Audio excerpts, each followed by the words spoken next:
Welcome to Gray Areas for December 10th, 2024, episode 651.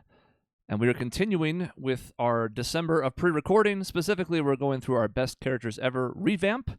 We did this 10 years ago, and now we're updating it. Last week, we started by doing the best villains because we were trying to give Dave time to participate. Dave still did not manage to participate. So, he did send in his votes at least. So we have that. We wouldn't have had that if we did it last week, but... Instead, Michaela and Maisie are here just like they were for the villains, and we're going to start counting down the best male video game characters of all time. We're going to go from 25 to 11 this week, top 10 next week, and then do the same thing with the women the following 2 weeks. So that's going to take us to the end of the year.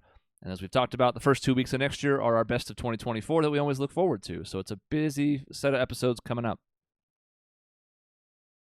Woot. Fuck Dave. Okay. Let's do it. There you go. All right.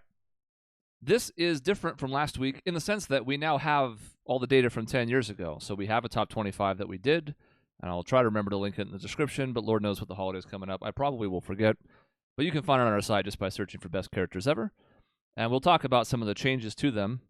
I can tell you this much, there was a lot more change on the male side than the female side. There are 10 characters that were in our top 25 in 2014 that did not receive a vote. Didn't make the top 25. Didn't get a vote. I'm not surprised. Yeah, there was some weird ones in the top 25, and a little bit of that I think is the villains list. There were a couple folks like, say, Ganondorf that were in our top 25 years ago that had their own place now, and there are still a couple of villains that received consideration for both of these lists as well. So I'm not saying they're exclusive, but back then it was like, well, what are good characters? I don't know. Kefka, he finished 21st. Well, he was number one villain. He did not get a vote for male characters. So Nice. we'll talk about all the big changes when we get to the end of the list. Before we start into the top 25 of each of these in the first couple sets, let's talk about honorable mention. So 25 names obviously made the top 25. Shocker. What do you know? The things that were closest. We had a tie, technically, for 25th, but one of them got 2 votes and one of them got 1. So one of them got 3 votes, one of them got 2. So Asterion from Baldur's Gate 3 just missed the cut. He was 26th.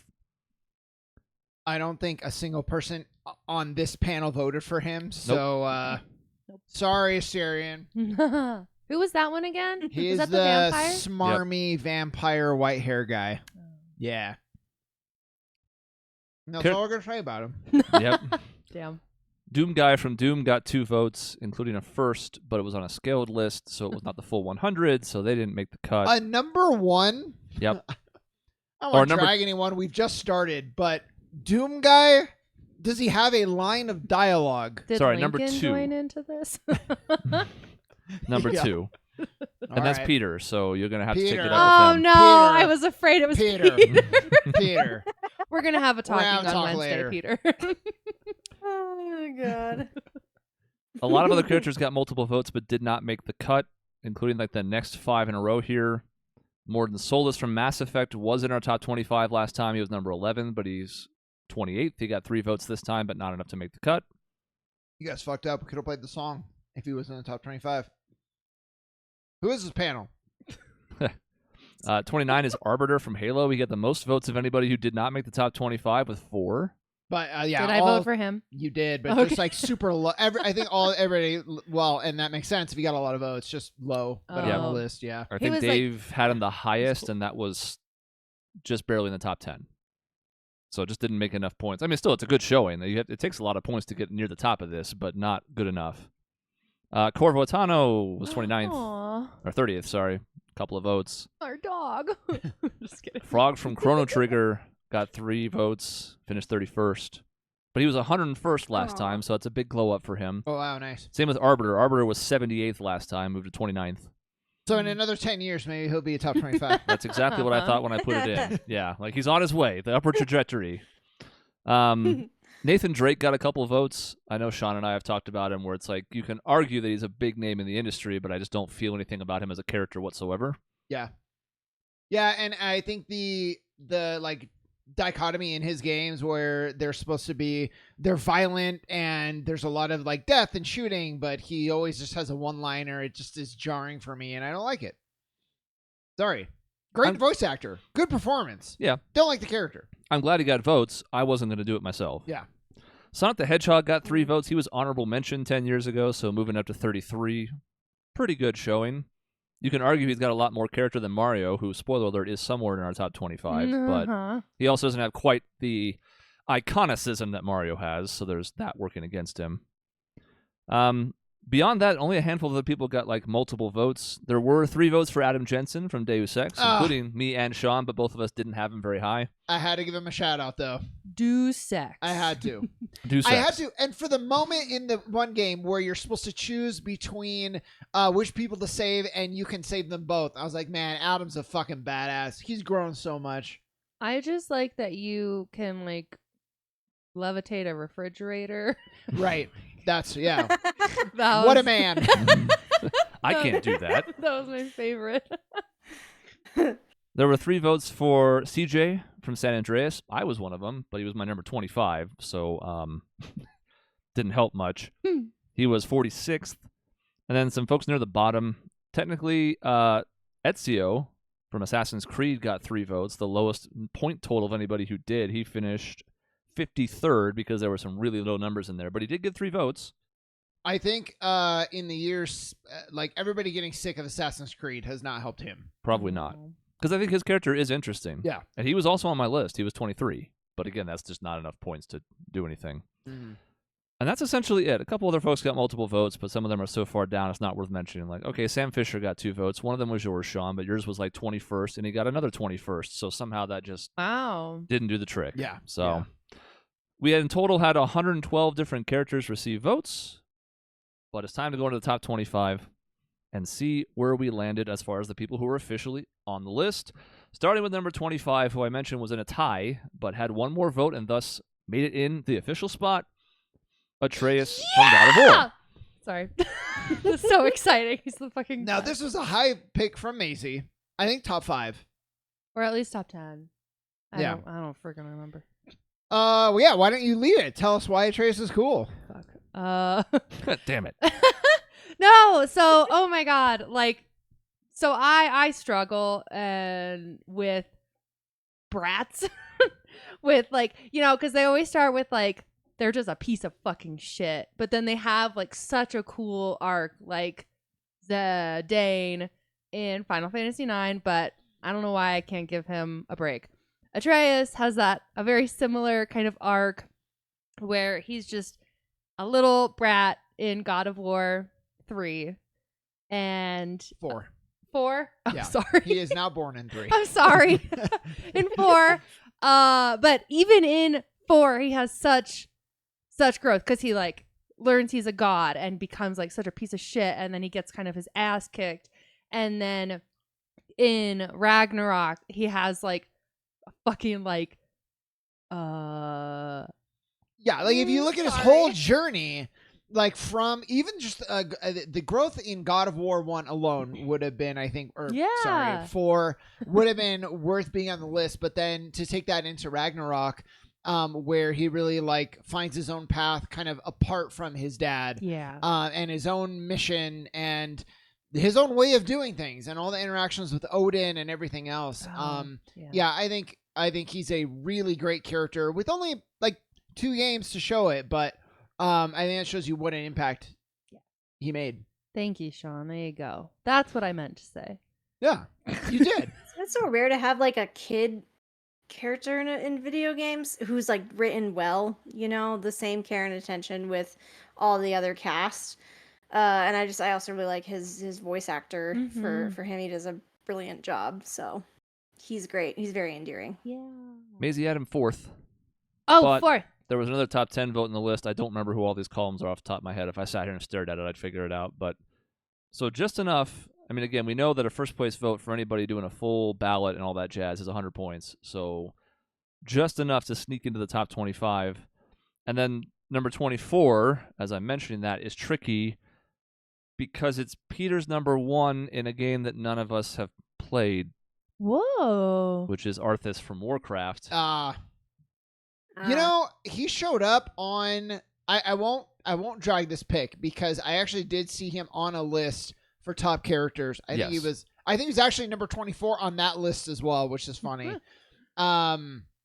He seems cool. Seems like I think he's not a good guy, right? He's a bad guy, Correct. and he has like his own sort of journey, and you learn more about him, and you kind of have sympathy, even though he's not making good decisions with his life. And apparently, he makes a big impact in that community. So good for him. Good representation because we don't know who he is. Yeah. Yep. If you're Thanks, like, well, Peter. what the hell? Like, well, none of us are PC gamers. A couple of us have dabbled in it a little bit more the last couple of years, but for the most part, not the crowd for it. Of course, he did also get a vote last time. That's why he was number 80. I think that was Jason, but I don't remember would for sure guess. back then. Yeah. That makes sense. Nice. So rather than like pretend like I know anything, I'm just gonna be like, yep, he made the list, but now there's no other one vote character anywhere in the top 25. Okay. Cool. Nice job, Peter. Starting with number 23, Yuri Lowell, Tales of Vesperia. He was number 8 last time. Fell to 23, but that's probably fine, especially because there hasn't been a lot happening with Vesperia or the Tales series as a whole in the last few years.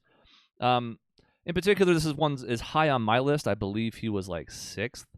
And to me, it's because he does JRPG protagonist in a way that most others have not. And particularly, I always talk about this when it comes to him, but his willingness to just be like, yeah, you know what? You're going to die. You're a bad guy and you're going to die, when JRPGs are always like, oh no, he got away. Oh no. Was very refreshing, especially back then. The JRPGs have come a long way since then, but back then, you ran into the same tropes all the time. Can't hurt the guy. We're good guys. He's a bad guy, but we can't hurt him, so he's going to keep hurting people because we refuse to do what needs to be done. Yuri Lowell will do what needs to be done. Ooh. I feel like the scene involves sand, Yep. and he kills somebody, and I think like everyone, including the guy he's killing, is like surprised, Mm-hmm. sort of. Like, wait, what do you mean? Like, you can't kill me? Like, that's not how we do things. Is the sense I got. This is not the literal dialogue. And he's like, yeah, no, I'm going to. This is the decision I made. Yep. I was like, okay, that's good. Yeah, you can argue, does he actually kill anybody? Technically, no, because he essentially ends up getting the villain into quicksand and then just watching him sink and then suffocate to death, which in some ways is almost more cruel than just killing him. But at the same time, you're like, well, it's the Batman thing, right? Like, I'm not going to save you, or like, I'm not going to kill you, but I don't have to save you. Yeah. Well, same idea here. So I still have very fond memories of Vesperia. There haven't been too many other Tales games that have made it to that level. I don't mind him being all the way down here. Our list 10 years ago kind of sucked, if I'm being honest. So to make room for new characters, we're going to have to push down some old ones. 22 is also something I'm somewhat responsible for, although I believe Jason was also high up on this, and that's Johnny Silverhand from Cyberpunk 2077. This, I believe, is my 5th. He just cracked the top 5. Now, this is a weird one, but there's a couple weird ones. We talked with, like, Joker in the villains list about how it's like, well, that's a different character brought in here. This is Keanu Reeves brought into a video game. Obviously, he's playing a character. It's not just Keanu Reeves. But he's also kind of just playing like a trumped-up version of himself, right? Yeah. So you can certainly quibble with this if you want to about like, well, that's just Keanu Reeves being Keanu Reeves-like. And I'm like, okay. But I thought this was going to be a lot more annoying. And he's obviously intended to be at the start of the game, right? He's meant to be adversarial, and you're trying to figure out what this dynamic looks like, and they're both being selfish and whatever. But by the end, I actually really, really liked the development that he got and where he ended up as a character. I knew some, especially like it's been 10 years since last time. I knew there's going to be characters that I forgot to include, even though I felt I was very thorough. And this is probably one of them. He would have been lower on my list, but yeah, he was great. The dynamic with him is the best part of the game. Yeah. And he has a lot of growth too. I suppose it depends how you play the game, but I think the game is more interesting if you kind of do more of a redemption arc for everybody involved. And I think his growth there and the time they can take, because he is an adversary and an asshole for like a long time. You don't do like one mission and then he starts to soften up. It like takes a while. You really got to work on it, but I think that's what makes it so authentic. And even when he does sort of shift, he's still an asshole. Maybe just a softer one, or like he'll still make fun of V kiddingly instead of like seriously like he was before. So he does go on a journey, and you do get some insight into some of his past, and their whole like body switching dynamic comes into play for a couple of fun quests. But this is one that I think will stand the test of time pretty well. We can be prisoners of the moment. There's some recency stuff you can look at. I think Asterian's a danger of that as well. I'm not saying it's a bad pick, but like, is that just because Baldur's Gate's so recent and so good? We'll see in 10 years, I guess. Johnny's another case of that, but I'm not super worried about it. Even if he falls out of the top 25 10 years from now, I think he's a very good character. Yep. And just, I mean, more of a example of CD Projekt Red and their ability to write great characters. Yeah. I didn't know he was like. I guess I didn't really watch enough of this game, but I had just assumed he was like your friend. I didn't know he was like actually mean. Or, He's in your head. Oh, really? Yeah, and he like wants to take control. Mm-hmm. Oh, And you're like, shit. please That's don't. really cool. Cool. For a long time, yeah. And then Oh you're my like God. forced to partner up. Yeah. Um, Yeah. I mean, you guys have told me to play this game. I'll play it. Yeah. That's And the main character can like take drugs to squelch his voice for a while. fun. So it's like, all right, you're being an asshole. You're being way too annoying. So I'm gonna down these pills that are probably not great for me, but just to get you to shut up Just for to like 8 shut the hours. fuck up. Yeah. Awesome. Very cool. interesting byproduct of like the cyber augmentation and stuff. And he also has Yeah. his own mission. Like he's like very much like anarchy. He's very convicted. Has a lot of conviction for the things he believes in. So he's like a great character on his own. But then that dynamic makes it really interesting. Nice. Very fun. Nice. Okay. Next up, before we head into the top 20, is an icon. Yep. I'm so glad to Where's see. Mario? He wasn't he way up on the list last time? Oh, No. he's right there. Weirdly enough, yeah. So he was Oh, 49th last wow. time. He did Oh. get 5 votes. Whoa. This time he got 7 votes. However, there's a 25th, a 25th, a 23rd, and I think a 19th out of 20, if I remember all the scales. There's different sliding scales based on how many people did. So a lot of those 7 votes are really low, which is why he's here, because the next time we see that number is going to be in the top 15. Yeah. So usually they would accrue more than this, but people I think were torn. Some of them at least put him in that last spot, and I think Maisie's nodding because she's one of them, because like it's Mario, okay? Like Yeah. he's that dude. Character-wise, what does he have to offer? Not a ton. Like lighthearted fun. For others, I think they went with a little bit more of an iconic approach, so they had him a little bit higher up. Like nobody was like, Mario's the best character ever, but it was that mix and that blend that gets him here. I think it's about the right spot for him. Yeah, and it's for what you just said.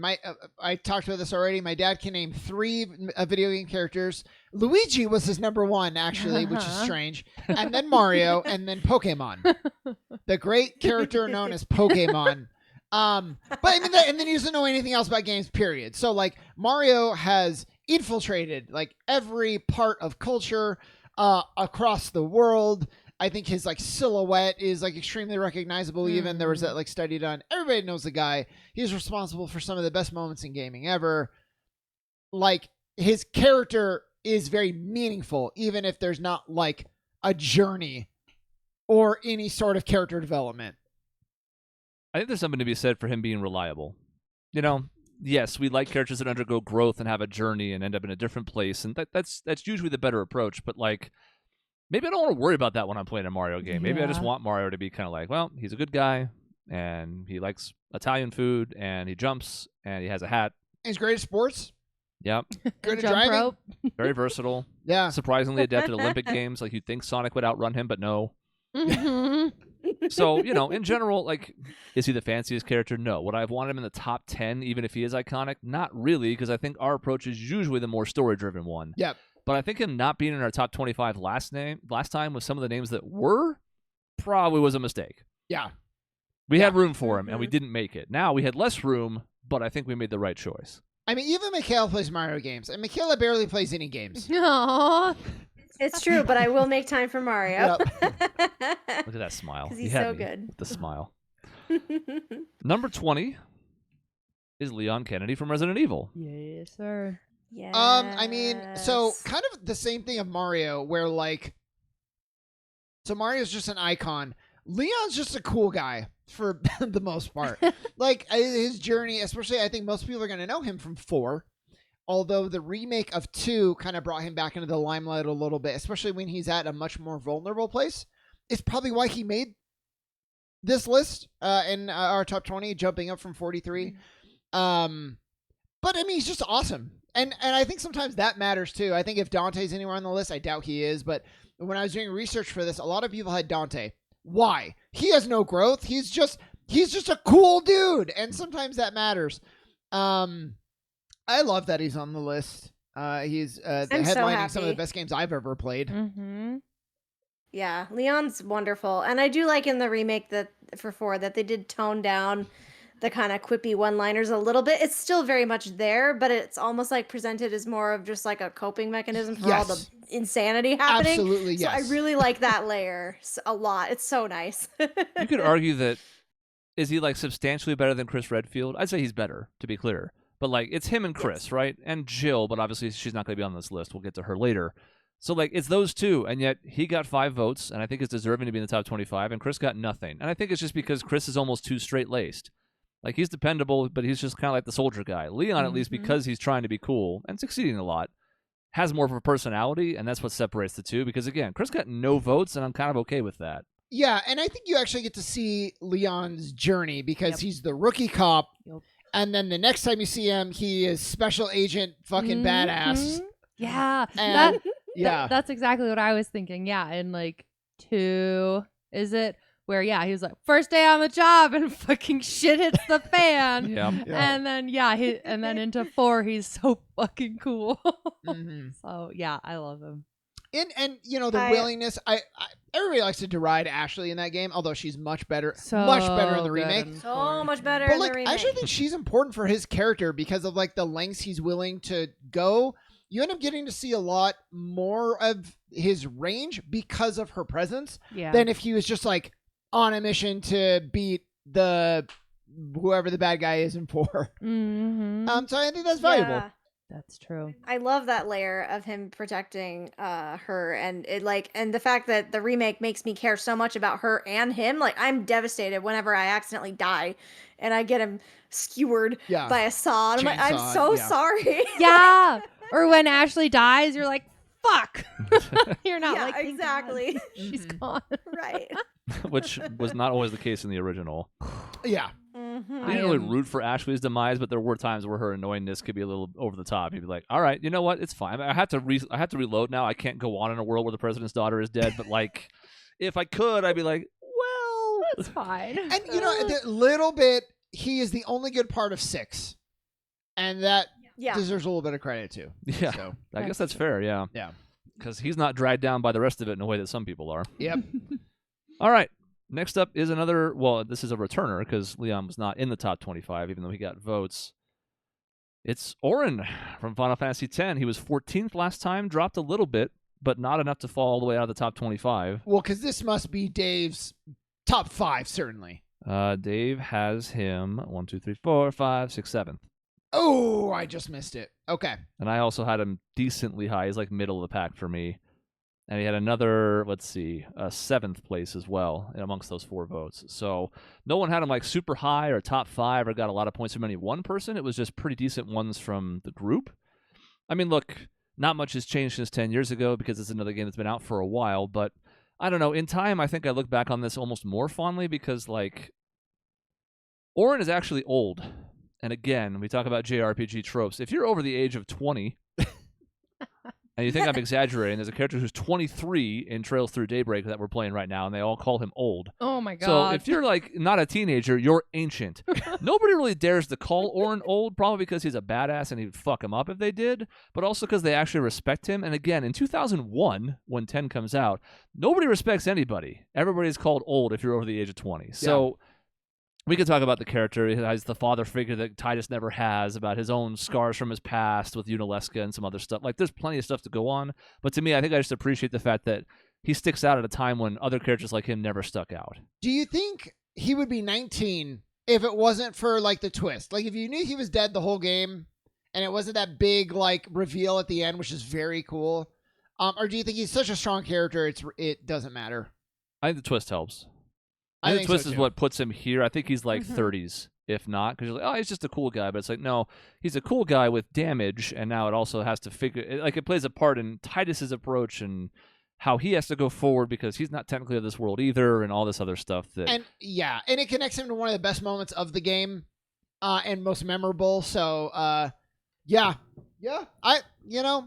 probably a few characters from 10 that are going to show up. Orin's one of them, and I support it. I believe he's the only one in the top 25. Oh, I'm thinking, maybe not. I was going to say for the women that we might have one, but I don't know. Possibly. Actually. Stay tuned. And sort of like Orin, but maybe with a little bit more of a drop, we also have another character returning from last time in the 18 slot, which is John Marston. Was 6th in 2018, had more votes then. The point scoring was different. That's why I didn't put, like, how many points did they have last time? Because we had a different scale then, and it was not as good as it is now, if I'm being frank. So the points don't matter, but he did lose some votes. I think part of that's the Arthur Morgan effect. Yeah. I personally had both on my top 25. I don't think it's an either-or proposition, but I do think, by comparison, Arthur's a lot more layered. We'll get to him later somewhere. Whereas John was more straight-laced and just kind of like Family Guy, gruff, Western protagonist.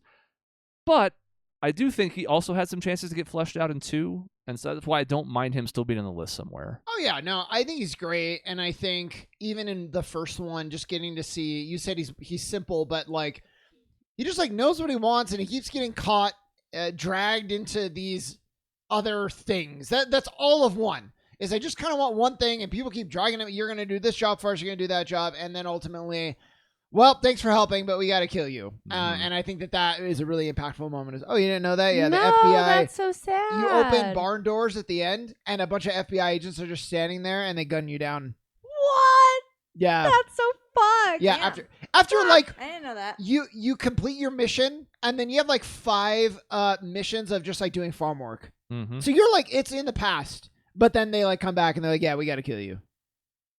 So that I think is the strength of the ending of 1 is a huge reason why I think he's on the list. Yeah. Yep. Oh, yeah. That sounds fucked. And because it's tragic, and I'm not complaining. I think that's great and fine. And it's like it's so reflective of like the Western genre. Like so often a good Western, you get that tragedy. Yeah. And they give the player agency in a way that makes sense and really adds to the moment, I think. Because we've all seen, again, like the JRPG thing where you do a battle and you win easily, and then afterwards everybody's, oh man, we barely survived. And you're like, Yeah. I killed him in like 4 seconds. Yeah. Here, you get to use your Deadeye. So you get to slow down time and fire off shots just like you have the whole game. The problem is there's like 25 lawmen, and you only have so much Deadeye. So in the time you get, you try and pick off as many as you can, but then you get gunned down anyways. So it feels good from both a gameplay and a Cool. story perspective, and that's why I think that sticks for so many people. Nice. Damn, that sounds cool. Yeah. Man, what a badass. Uh-huh. And then his son happens, but it's fine. At least while you're still trying to get revenge for John, you're like, cool, at least I have a purpose, even though his son is kind of a douchebag. Oh, no. It's always the son of, like, the, like, truest person that's just a piece of shit. Yeah. Number 17 is one of our biggest glow-ups, but not the biggest glow-up, not even in the top 3, because we have a few different folks who leapt up considerably from 10 years ago. But there's a large reason why we now have Sora in the top 25. So, yeah. So, picture. Sora, you talk about, I mentioned it before, like Dante. Does Dante change? Like, no. Does Sora change? Not really. And I think when you look at writing and journeys, characters, they can make a decision to change, or they can make a decision to not change, and that can be just as impactful. And I think with all the shit that Sora faces throughout 3 games, and yet, for the most part, just refuses to be dragged down. I think that is really meaningful, and it's impressive. And also the fact that we spend 4 or 5 spin-offs fucking everyone over is like, here's a new character. Don't get attached because their life is gonna get ruined. And then it's all up to Sora in the ultimate game to save everybody. It's very cool. So he accomplishes a lot. He does stuff that nobody else can do, and he stays optimistic the entire time. And that's why he got so high on my list. I don't even know if I voted for him last time. Oh. I don't think I did. And I voted for him this time Yeah. as well. I think I had him a spot or 2 higher than Sean even did. So, I don't know. I think a character with relentless optimism can grate on you if they're not done correctly. Especially in the face of adversity, where it's like, well, la-di-da-di-da, everything's fine. That's never really Sora. Like, he faces the adversity he's going through, as Sean mentioned, while still keeping that upbeat spirit. Even when it's difficult for him to, he tries to find the good in things while still being realistic about it. It's not like plug your ears type of like, la-di-da, everything's fine. Yeah. It's just like, all right, well, this sucks, but how are we going to move forward? How am I going to help the people I care about? So, we had Riku 3rd last time, and Sora was 59th. Those two have shifted a lot. We'll see what, if anything, has happened with Riku. But I think it's a much better spot. And obviously, It's been 10 years, and most of those 10 years, we were still waiting for Kingdom Hearts 3, and we finally got it a couple years back, and that helped, because as Sean said, the end of that, I think, is like, all right, this is Sora's game. It's not Riku's, it's not Aqua's, it's not Mickey's, it's not whomever. This is Sora's show, and he's finally stepping into it the way he should. You can almost argue that I it really wasn't love- like Dream Drop is almost more Riku's game. He's the most impressive journey in that game. Yeah. And so like you said, 3 to really bring it home and solidify like this is his saga. Was huge. And what they do with him too in 3 as a result of that is wonderful. Like he's really they kind of push him to his limits in 3. They really challenge him, and yet he still, even in his darkest hour, he still rises up to the occasion. And he's so good. He's just this little ball of sunshine that I want to hold and keep safe forever. Yeah, and like you said, He's Kayla, wonderful. like in media, sometimes there people trying to make a statement of like, there's just some things you can't overcome, and that's the message. I just watched Attack on Titan. That was a pretty downer message. But I think sometimes seeing in media somebody who, like you said, like no matter how far he gets pushed, doesn't back down, still rises up. I think that has power too. So that's what I was Yeah. gonna say, is like he's inspirational. Like, obviously life can be terrible, and definitely not as terrible as the shit that he deals with. But it's just like a nice reminder of like it's okay, or like it can be okay, especially with like friends and being connected with people, like that can help overcome really challenging things in life and in general. So it's really And you can cool. argue that ethos that you're talking about is essentially what drives half the characters in the series, because half the characters in the series are him. Kind of. Yeah, exactly. Sort of. It's complicated. Don't ask about it. But you get what I mean. Like, there's fragments of him in everybody, and the Mhm. fragments of him that are his best are what pull them through as well. Yeah. Which is cool. Yeah. So a big time move up for him. And it's telling, because we all liked Kingdom Hearts back then. And yet, again, Riku was number 3, so it wasn't like we were hurting for like, oh, we like Kingdom Hearts a lot. He didn't make the list then, and to be honest, through Kingdom Hearts 2, I don't think he's a very good character. He's fine, but he's come a long way since then. yeah, yep. Number 16 was one of my last cuts, but I had a hard time with this one. It's Joker from Persona 5. Yeah. Yeah, I also struggled. For I think the same reason, which is, and it's why characters like Revan for me didn't get a vote this time, is because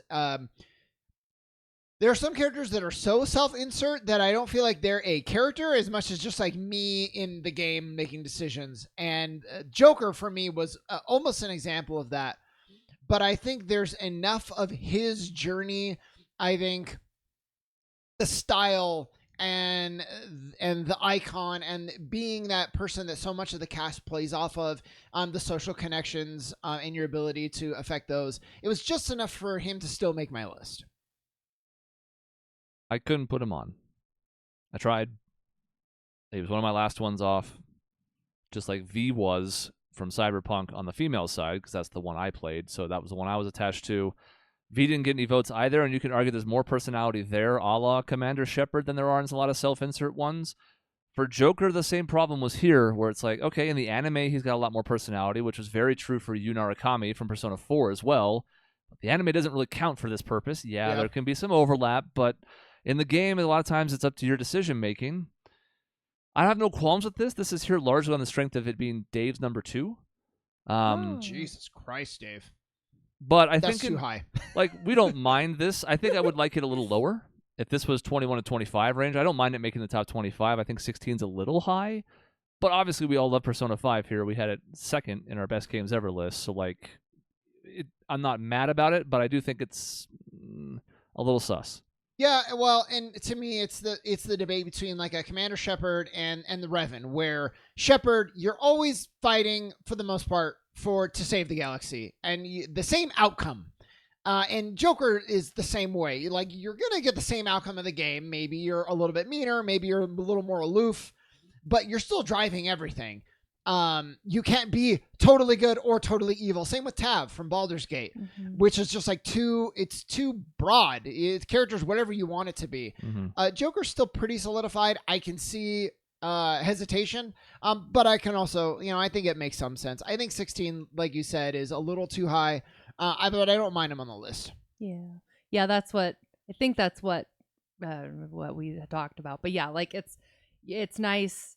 Like, obviously he has his story that's been written and planned for, but within those confines, you can kind of make like little decisions that don't ultimately impact his character growth or his story within that. So, and I thought that was good. You voted for him. I did. Yeah. I liked his story in 5, and even though with those little choices and stuff, I thought it was still definitely not like Tab, where you can just be whoever the fuck you want to be. Yeah. Help Gale or kill him.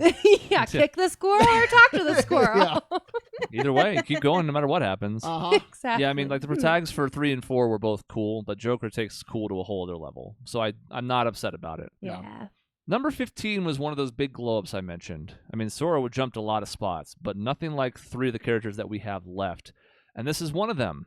And while Sean will have things to say about this as well, ladies, I think it's time to turn the floor over to you for our number 15. Yay! Okay, the actual like That's our contribution. This is the Who's floor. 14? We're just going to make noises, and then we're done. Number 14 is... Yeah.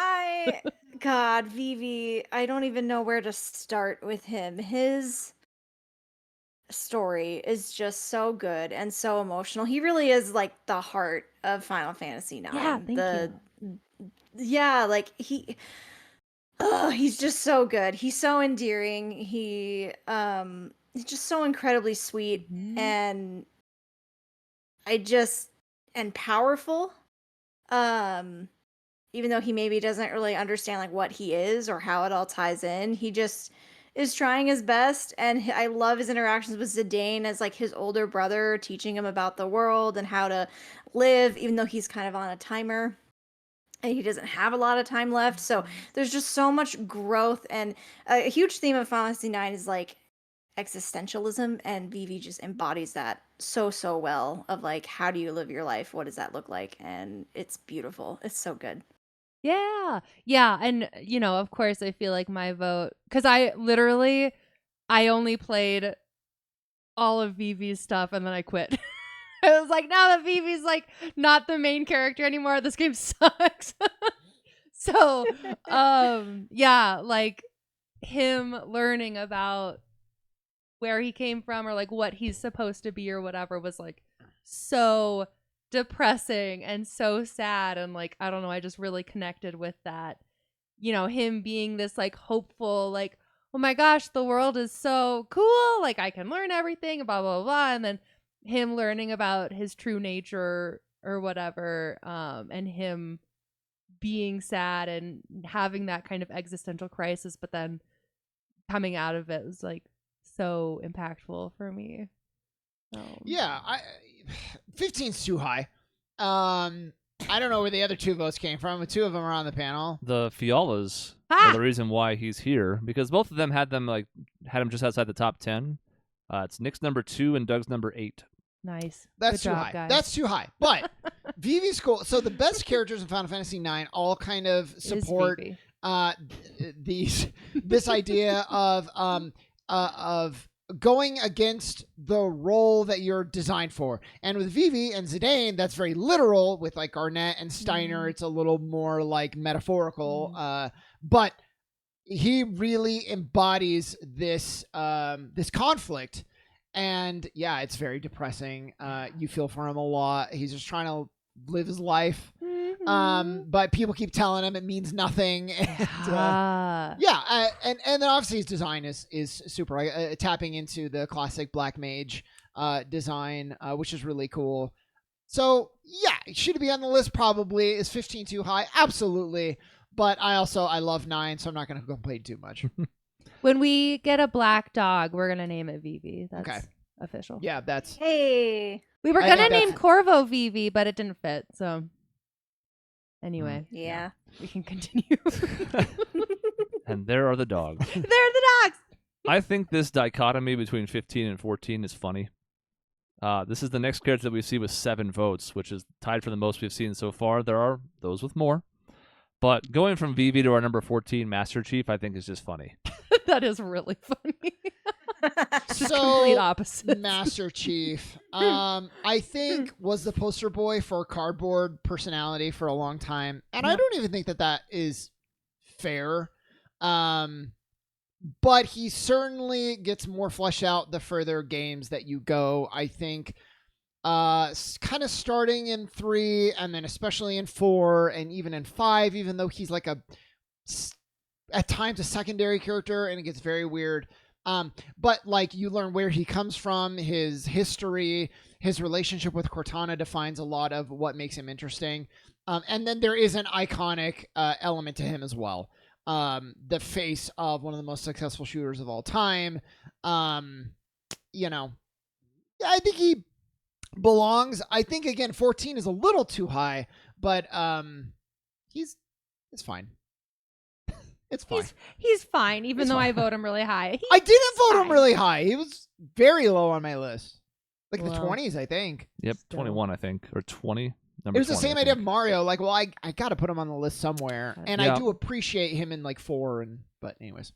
Yeah. He eventually gets more personality, and that's why I don't mind him here. If this was Halo 1 Master Chief or 2, where we talked about how like him and the Arbiter are night and day because Arbiter has something compelling going on and Chief doesn't, then, I mean, it's kind of surprising to me. I didn't realize he was 28th last time. I thought he was like low 30s or something. When I looked, I was like, damn, he almost made it last time, even though a couple of us were not big fans back then. Now I think he deserves some credit. Is he on Mario's level as an icon? No, but I mean, there's a generation of gamers like a few years younger than us to where you might think that he's like the icon for them. Yeah. Like, he's the guy who is just emblematic of video games. And, you know, much like Marcus Phoenix, who got like a vote, they at least get enough personality later on that I think it's fine. Because they shouldn't go from no personality to way too much. Like all of a sudden they have all these convoluted threads going on. But giving them just that pulse of humanity was enough to where I'm like, okay.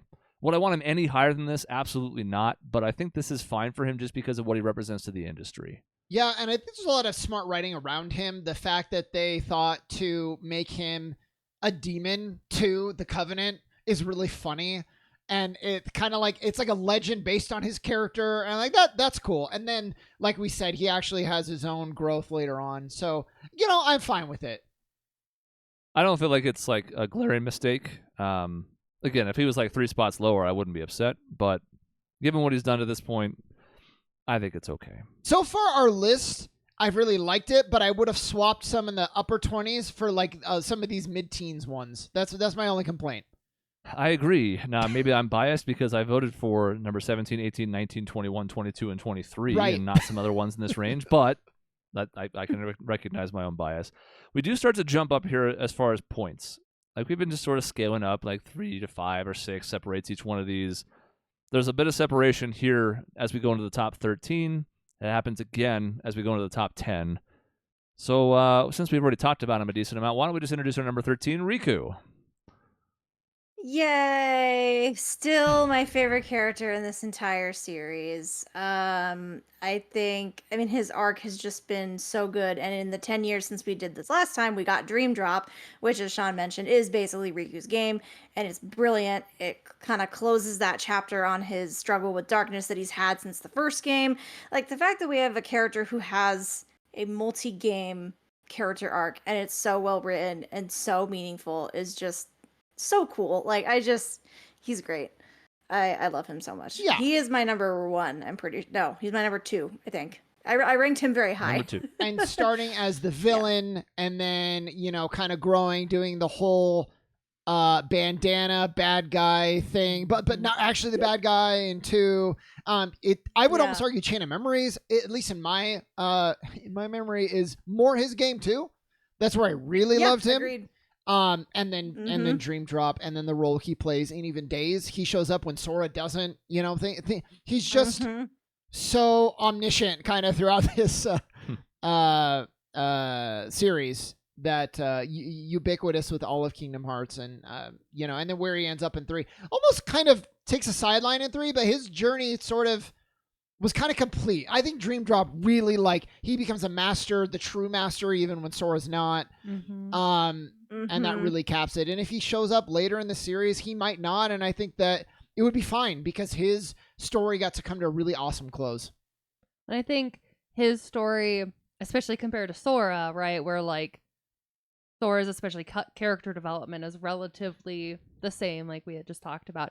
His is like, rah, rah, rah, rah. Like he's going through so much shit and he's changing and developing, especially it's almost kind of like, you know, as these games have come out, like us as players have also grown up, and you're seeing Riku like grow up in a sense and like go through those sorts of like mental challenges or like personal challenges that people often go through when they're growing up, you know. So it's just very like polar opposites compared to Sora in character development. He's really not a character in the first game. I know he's there just to be like the childhood friend turned antagonist. I get it. Yeah, the foil. He's right. not bad, Yeah. but he's really not anybody of note in the first game. It's Chain of Memories through Dream Drop.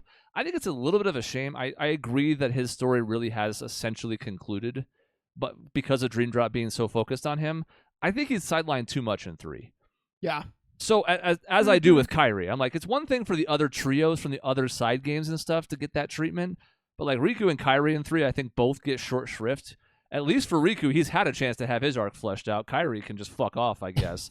I don't think she got a vote, by the way. We'll get to that in the female list, but it's kind of a shame what they've done to her. For him, I was like, I think I could have used a little bit more of him in 3, just because he's so important to Sora, and this is Sora's moment. But he has Dream Drop, so it's okay. I'm not saying it's a shortcoming, but that was my lasting impression of 3. I was like, damn, like, this is almost too much Sora, even though it kind of had to be. Yeah. And I realized I accidentally touched on something. So I said omniscient, meaning like I meant to say he is present everywhere, but like omniscient's like all seeing. But then I was like, but whereas Sora's just like, oh, where do we go? You know, and just like kind of like focus on the next task. Riku kind of always seems to know like more than everybody else. And and I think that's an interesting dichotomy from Sora, who doesn't know anything ever. I like to imagine it's just because he got to spend time with Ansem the Wise and Mickey. Yeah. So he gets to be like more learned and smart because of it, whereas Sora spends time with Donald and Goofy. Oh my god. So he's a fucking Also, idiot who's just a Keyblade pointing in a particular direction. Yeah. Oh my god. Riku Can is we a also cat. just acknowledge Sora's a dog. Yeah. Sora's a dog. Yeah, that's oh my it. God, Actually, so true. I need some And art the of fact that that now. Mickey is his best friend is just, I love their little dynamic so much. That started in Chain of Memories and then it just kept going over time. Like, he gets Mickey as his best friend. That's awesome. I love it. And it's kind of the only reason we still need Disney attached to this, if we're being honest. The princesses don't really matter anymore. We've gone past that a long time ago, and all the worlds are sort of played out at this point, even though some new ones can be fun. So it's really just Mickey as the touch point for the Disney franchises at this point, which is fine because he's good, but it's kind of weird. Not what we would have expected 20 years ago. Yeah. That's for damn sure. All right, number 12 was number 15 last time, so has not moved a ton, but has moved up, Okay. and it's Solid Snake. Hey. Nice. Too low. This is too low. This is a product of that's just the reality of our panel. We have like Dave's never played a Metal Gear Solid. All 4 of us voted for him, so Yeah. Michaela and I have played these games by proxy through Sean. Yes. And I have not. That's correct. I have only played Revengeance, but I still recognize how important he is to the industry. So Yeah. So, Yeah. man, when you're talking about especially so Solid Snake goes all the way back to Metal Gear, right? And like I believe that's 1986. So when we talk about seeing someone's journey, Leon, we talked about his journey. That's 2 games. Solid Snake is like through a bunch of different games. I'm not even going to count like Naked Snake because that's not actually him. But when you go from like rookie special forces mercenary all the way through, you get to see him, this old man still on the battlefield, decaying from everything that's happened to him and all of the viruses and genetic experiments, and still like fighting for what he believes in and able to take on immortal vampires and other shit because he's smart and he's good at what he does and because he's so resolute in everything, and he's still smoking. And that matters in certain parts. And the performance and the delivery and what he means to the industry and headlining some of the most important games in history. I mean, 12 is too low, but at least he's here. He's almost the top 10. He's great. One of my favorite characters ever. I think I voted him like 3 or something. He's way up there. Yeah. Yeah, he seems very cool. whoever he is, he seems nice. Well, Sean gave watched me all these games. the whole spiel from Metal Gear 2 now Yeah. on our drive to Kingman over Thanksgiving. And it seems really, really freaking cool. And I would love to play these games if I had time and if it was 1989. If it wasn't for 4, he's in 2. That's the most recent his story goes. Then he's a side character, kind of. He's secondary in 2. 4 really completes his journey, and you get to see the tragedy of like him outliving. Basically, he's old now. His girlfriend Meryl, she's still young, and she doesn't want anything to do with him. He's like 70 years old, appearing now, and it just like brings everything really home. It concludes his journey so well, and it's great. That's cool. There's some icon in play here, I think. Oh, yeah. Like, again, you see this picture and you go like, yep, that's a video game guy. And, Yeah. You'd have to get a pretty short list of those that would be higher than him on this, like Mario, sure. But, like, you wouldn't take long to get to Snake. That's why him being added to Smash was such a big deal way back when, like, between the crossover aspect of that and just how big he is in general. I think he's deserving up here. He was not especially close to cracking the top 10, so at least you can take heart and like, well, what if I'd put him a spot or two higher? Was not going to have a good chance of breaking that because there's some really high performers up here. Yeah. But Dave could have helped though, and he didn't. that's right. Fucking Dave always letting me down. Or on number fucking 2. But The he was fifth like vote 7. was from Doug, so he's the other person All right. who Nice, can be spared from your Doug. wrath. Thank you, Doug. And our number 11, I'm going to have to talk about the methodology behind this. Oh, It's yeah. Commander Shepard. So, no V, no Tav, no other characters that are essentially a self-insert. The difference for Shepard and why they were number 7 on the male list and number 3 on the female list 10 years ago is because, yes, you're making choices, but Shepard also has a pretty clear set of like ideals and priorities that you help guide and have influence over, and of course you have branching paths. So we had 2 votes for male Shep and 2 votes for femme Shep, and I combined them on both lists. Okay. I think it's the only way to make this fair. Yeah. So Shepard's also on the female list somewhere. We'll see where. But I couldn't figure out another way to reconcile it because there was no reason to split them. It would not have even made the female list if it had been just those 2 votes. Instead, I think, especially because our panel clearly already had a lot of esteem for Shepard before, given, again, 3rd and 7th, I was like, this is what I'm going to do with it. And I don't think people will disagree, but if they do, it's the only way I can reconcile with myself. Yeah. And he's fucking great. I like so I played male because I don't know if I told the story. Literally, that's who my guy was. You can create a character. I did the default because in all the ads that made me so excited, that's what he looked like. So that was my Shepard. Cute. The line delivery, I think it's a little stronger on the female side. It's a little goofier on the male side, but I liked the goofiness. And I miss that sometimes. Yeah. I like the cooler delivery from my femme Shep, but there are times where I see how that played out with him, and I'm like, damn. Yeah. Yeah. Him saying because he's a big, stupid jellyfish. One of my favorite lines in all of gaming, actually. Punching the reporter. You can't really do that anymore, but I did every time. That was So- my favorite part. So it's like little moments like that. It's just so well written. And I got to say, playing Veilguard right now, not as bad as some people are saying, but you definitely see, oh man, the writing, it's not what it used to be. And that's really what props up Shepard is just, he delivers so much dialogue throughout these games, and it's all really, really well written and well performed. And that just made such an impression on me.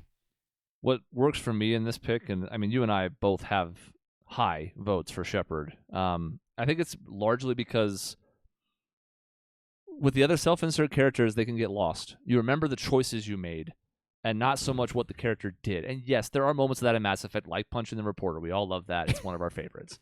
And it doesn't have to be a thing your guy does. It can be something he doesn't do. But I think it was really the post 3 DLC is what drove this home for me. Because now it's like, it's about all these interactions with these characters that you've built up, but it reflects on Shepard too. It's not just these other well-written characters that you've come to know over time and love. It's also because they're so loyal to him, and they've given you a reason to believe that he deserves that loyalty. And again, like, I know there's some good scenes between, like, Tav and Shadowheart or Asterion or whomever from Baldur's Gate. It just doesn't feel the same to me. Yeah. Games have not approached this level since, which is odd because the writing has leveled up in so many ways, but not on these type of characters, and I'm not quite sure why. Like, V was the closest I've felt to this, and it still was not on this level. Yeah. Yeah, I mean, you look at Shepard, and he delayed the assault of the Reapers and dies at the beginning of 2, comes back to life, leads the assault. leads a suicide mission, is the last line of defense. Like, no matter how you played it, these are all the things that your Shepard accomplished. Yeah, and I think it was a no-brainer for me that he was going to be on the list. I was worried he was going to fall more, just because Andromeda and the lack of anything over the last few years has left kind of a bad taste in our mouth. Obviously, we know there's 4 coming, but I was pleasantly surprised. Again, I had to combine them, but I don't think this is out of place, and it wraps up this episode because that's just what's outside the top 10. Again, top 10 on both sides last time for Shepard, not this time. We Nice. have a couple new characters in the top 10, a couple risers from last time in the top 10. That'll be happening next week. And then following week, we'll shift to the female side. Next week, we'll also go over what fell out of the list from last time, which is pretty fascinating. So we'll wrap up the male side, and then the following week jump into the female side, and then the week between Christmas and New Year, we'll finish with the female list and also 2024. That's the end of this episode. In between shows, you can find us at our website, grayareas.live, or youtube.com/@grayareaslive. We'll be back next week with the top 10.